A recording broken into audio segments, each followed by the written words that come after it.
Dear students, in the last lecture we have started with the lesson Molecular Basis of Inheritance. In the first lecture we have studied about the various experiments which are responsible to give the information about the genetic material. As Gregor Johann Mendel has given the terminology factor and determiner. What factor is responsible for the inheritance? What determiner is responsible for the inheritance? We have discussed about that. That determiner or factor has to be studied and has to be revealed. What is the chemical composition of that factor or determiner? And for that, the first experiment was carried out in the year 1928 by the Griffith. And that experiment was based on the bacteria called as Streptococcus pneumoniae, which has the two strains. One is S type of strain, another is R type of strain.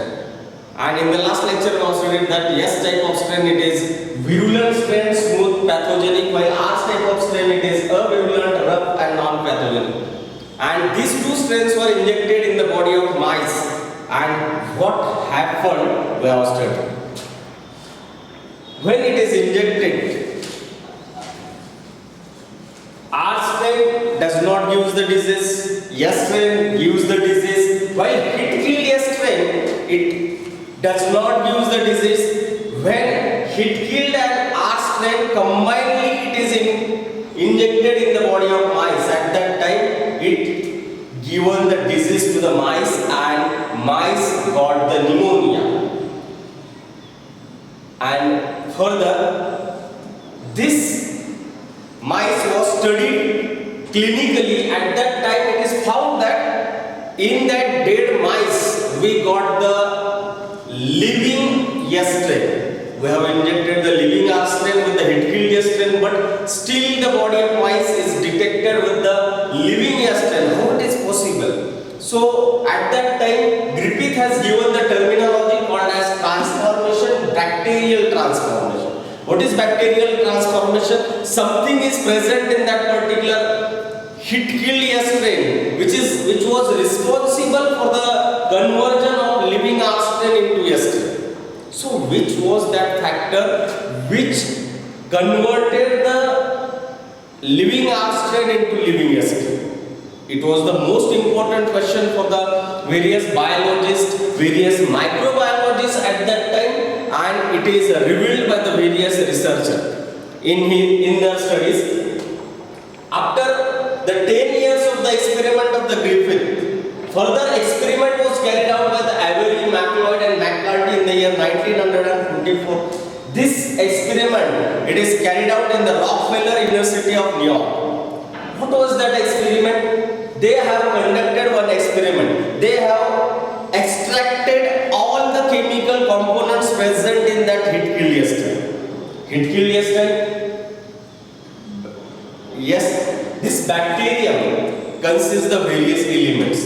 We have studied in the last year in the 11th standard biochemistry of cell, and in the cell various components are there. So various components from that bacterial cell Streptococcus pneumoniae, it is being purified.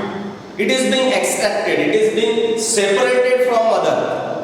So RNA is being separated, DNA is being separated, protein is being separated. And all these factors which are being separated, these are combined with the R strain in the living form, and it is studied by the Avery, MacLeod and McCarthy.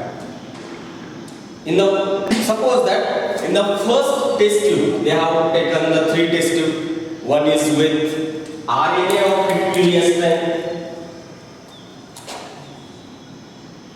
First test tube, second test tube, third test tube.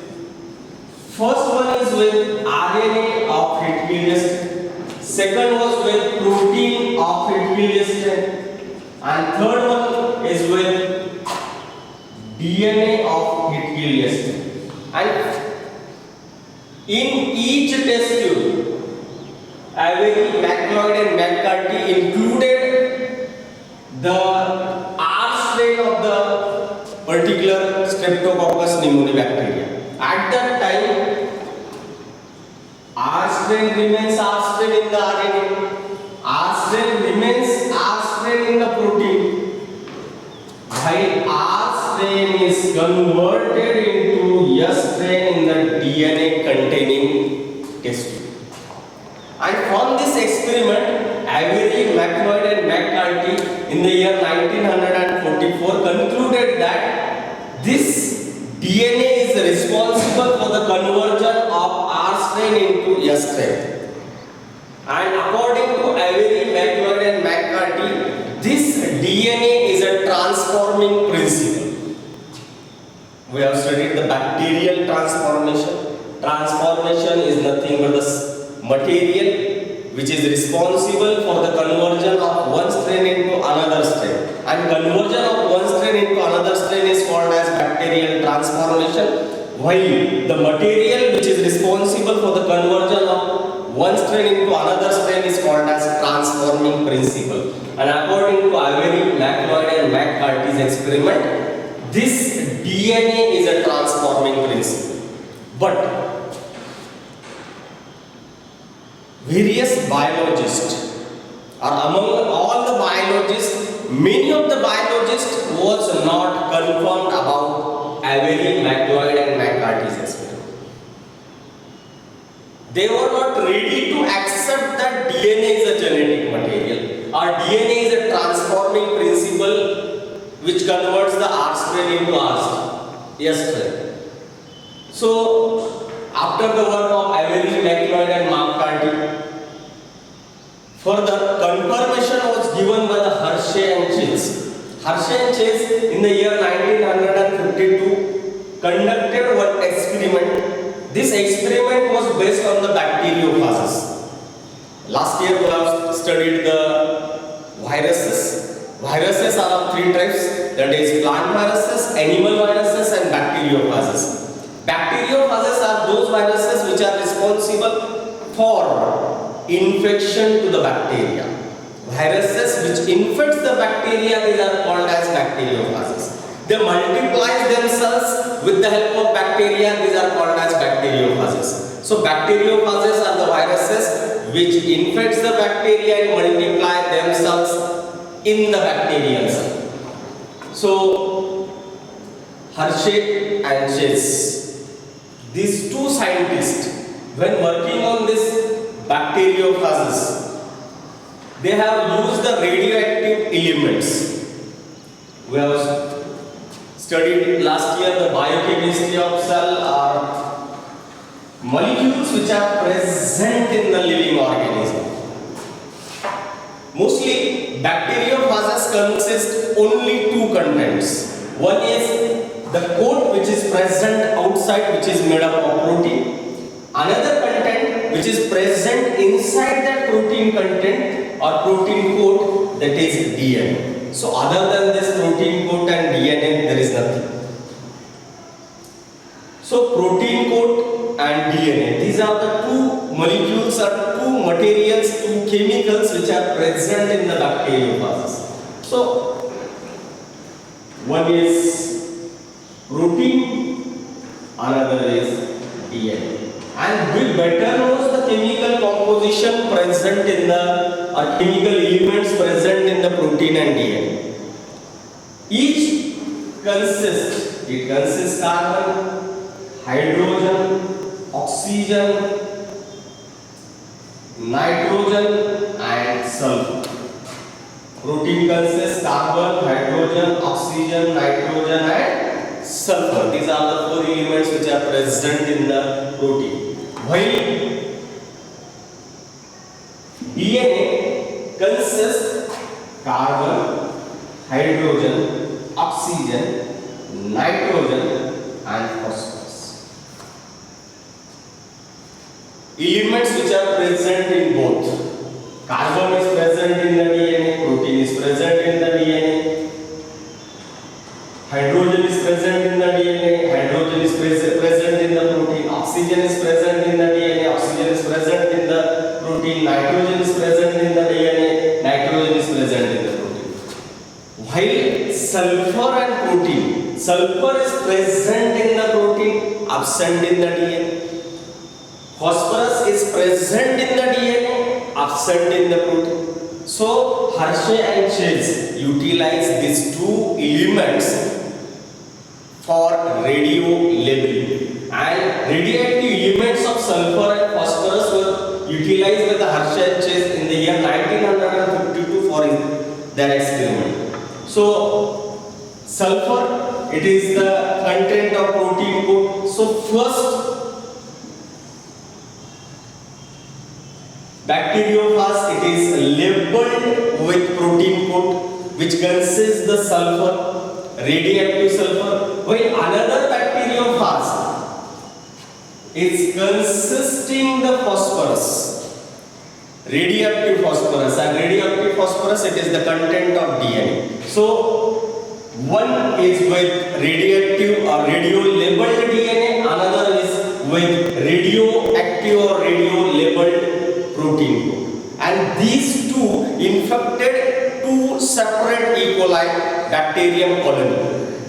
They have Hershey and Chase conducted these two experiments.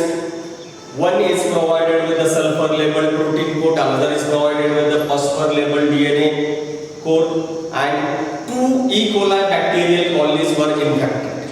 At that time, as you know, a lytic cycle of bacteriophages. Bacteriophages injects its DNA inside the bacterial cell, and this DNA is being multiplied in the bacterial cell further with the help of E. coli bacterium. It forms its own body which is called as supernatants. So supernatants will be produced over here. So supernatants will produce at the last. And in the first experiment, which was conducted with the sulfur labeled protein code, here the sulfur labeled protein code, actually it is discarded. Only DNA is inserted. So no sulfur detected in the E. coli bacterial cells. E. coli bacterial cells जे आपण study केले त्याच्यामध्ये तुम्हाला at the last तुम्हाला cell मध्ये sulphur बघायला मिळणार नाही. Why it is that? Why sulfur is not present here? Because sulfur is the part of protein coat, and protein coat is already discarded in the procedure. Protein coat is not inserted in the bacterial cell. Only DNA is inserted, and DNA will be multiplied, and with the help of DNA, further protein coat will be formed around that DNA. So in the first, no sulfur detected in the cells, while supernatants consist the sulfur. Supernatants which were discarded, this consists the sulfur which was radiated. Further, second experiment was consisting the phosphorus labeled DNA core, and this phosphorus labeled DNA core consisting bacteriophage infected the E. coli bacteria. When it is infected, DNA is inserted in the E. coli bacteria. DNA is further multiplied with the help of enzymes present in the E. coli bacteria. This multiplication of DNA is further responsible for the formation of new bacteriophages, and these bacteriophages, whenever it is discarded from the cell, at that time also it consists the phosphorus, as well as in the E. coli bacterial cell, phosphorus is detected. So as phosphorus is detected in the E. coli bacterial cell, this Hershey and Chase at that time confirmed that DNA is present in bacteriophages is a genetic material. And from this experiment, we have studied the three experiments: Griffith experiment, Avery-McLeod experiment, McCarthy-McLeod experiment, and Hershey and Chase experiment. It is the last experiment which was conducted, on which experiment all biologists are convinced that this is a genetic material. Because before this, Griffith has given his studies, Avery, McCarthy-McLeod has given his studies, but these two experiments were not on the convincing of biologists that DNA is a genetic material. But this Hershey-Chase experiment is concluded with that factor that DNA is a genetic material. So thank you and